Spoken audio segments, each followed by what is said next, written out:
Halo semuanya, berjumpa lagi dengan saya Liva Ray yang sudah lama banget menghilang. Untuk penjelasannya bisa kalian lihat lagi di perkenalan Radianto ya. Jadi kali ini saya bakalan kasih saran soal Genshin Impact. Kalian pasti udah sering lihat ya di channel ini tuh banyak banget fan art soal karakter-karakter Genshin sampai showcase dari saya ya waktu itu pakai Child. Jadi saya udah lumayan lama main game ini, jadi sekarang daripada nontonin speed paint terus soal fan art, saya bakalan bahas langsung tentang gamenya. Saya tahu ini channel tuh hakikatnya untuk membahas menggambar ya, soal seni menggambar, terutama untuk seni digital. Tapi berhubungan ini adalah channel saya, ya terserah saya mau ngapain. Oke, hari ini seperti biasa kita ditemani oleh Radianto selaku maskot dari channel ini. Dan juga berhubung video ini adalah pembahasan soal Genshin Impact, di sini ada Bang Bedo. Kenapa aku pilih dia? Karena ya saya suka aja, dia suka menggambar dan ahli dalam kimia benar-benar mirip seperti saya. Oke, pertama-tama saya mau bilang kalau saran ini tidak masuk ke dalamnya gameplay atau cara bermain. Nah, kenapa? Karena saya yakin kalau hal tersebut hanya dilatih dengan pengalaman dan tergantung kepada individu masing-masing. Saran ini lebih terarah agar kalian bisa lebih menikmati game ini. Oke, langsung saja ke saran pertama, yaitu yang paling penting adalah jangan nafsu. Yap, ini adalah game gacha dan biaya top up-nya itu cukup mahal. Jadi saran saya pertama adalah jangan terlalu nafsu untuk gacha, apalagi sampai ngabisin duit. Ya kalau duitnya punya sendiri sih mending. Nah kalau duit ortu, durhaka kalian. Nah bener banget tuh, yang ada kalian malah menderita dikejar penagih hutang. Memang ada kepuasan tersendiri gitu untuk menjadi paus, memiliki banyak karakter, weapon signature, skin, dan lain-lain.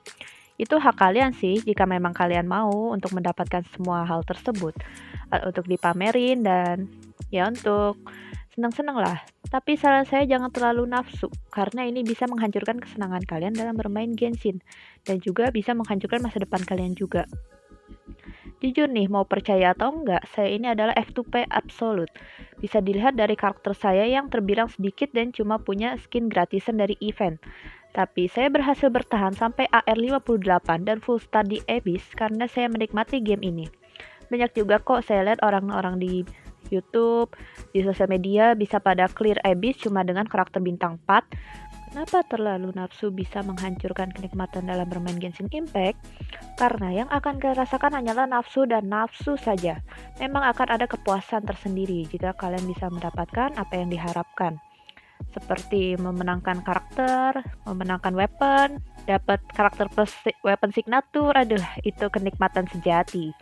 Tapi kalau nggak dapet, kayak saya nih gagal dapat Ayato.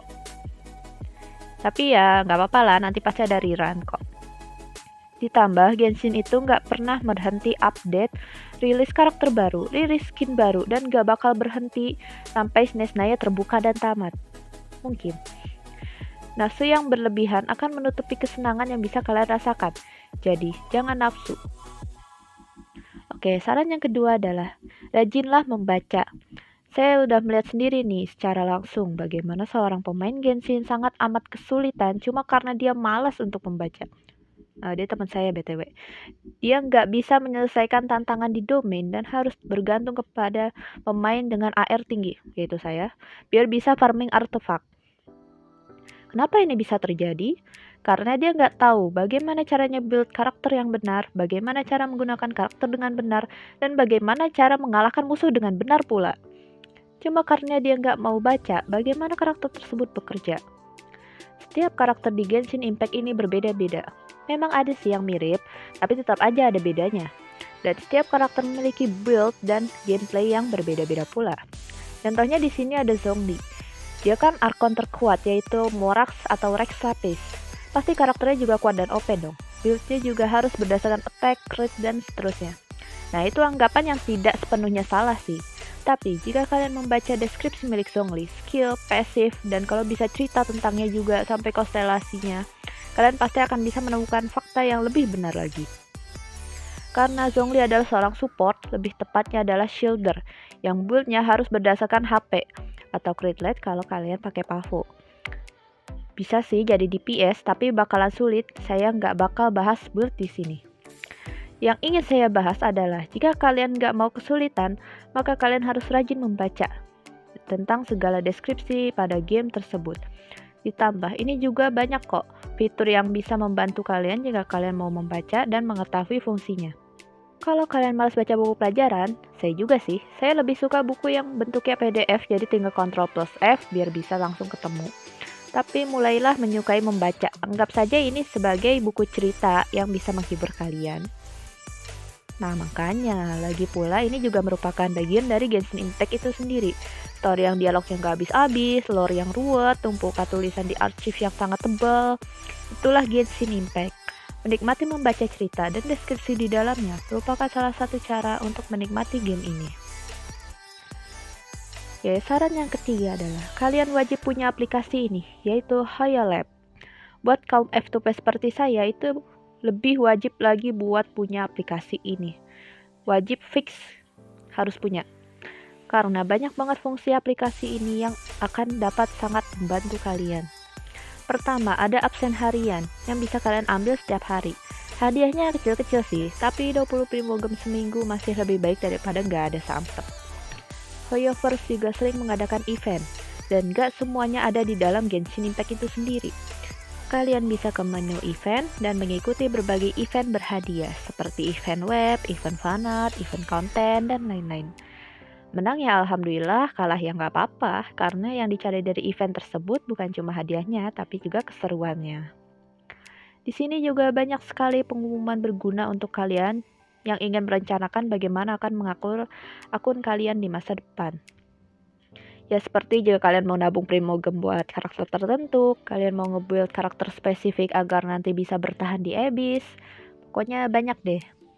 Kalian juga bisa follow sosial media lain milik Hoyoverse seperti YouTube, Twitter, dan sebagainya.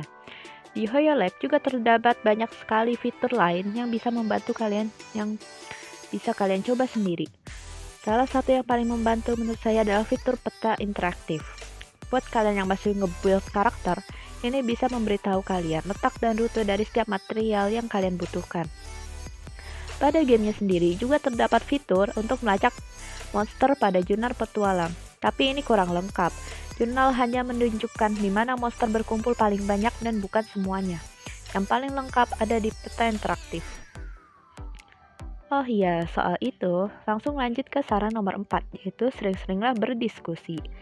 Kalian nih yang di sekolah pas guru nanya diem aja dan cuma bergantung kepada murid yang pintar, dan kalian terlalu malu untuk bertanya, buanglah sifat ini jauh-jauh. Nah, sebenarnya saya juga gitu sih. Sifat ini akan menghalangimu menjadi sukses baik di sekolah, di kehidupan, bahkan di Genshin Impact. Karena sistem game yang ruwet, yang didesain oleh Hoyoverse, Genshin ini sangat amat mendorong para player untuk bekerja sama dan berdiskusi. Jangan ragu untuk bertanya, minta saran, ataupun pendapat. Kalian bisa melakukan ini di HoYoLab. Atau kalian juga bisa mampir ke channel YouTube yang membahas soal Genshin Impact. Kalian bisa tanya-tanya pas live stream atau di kolom komentar dan sebagainya lah.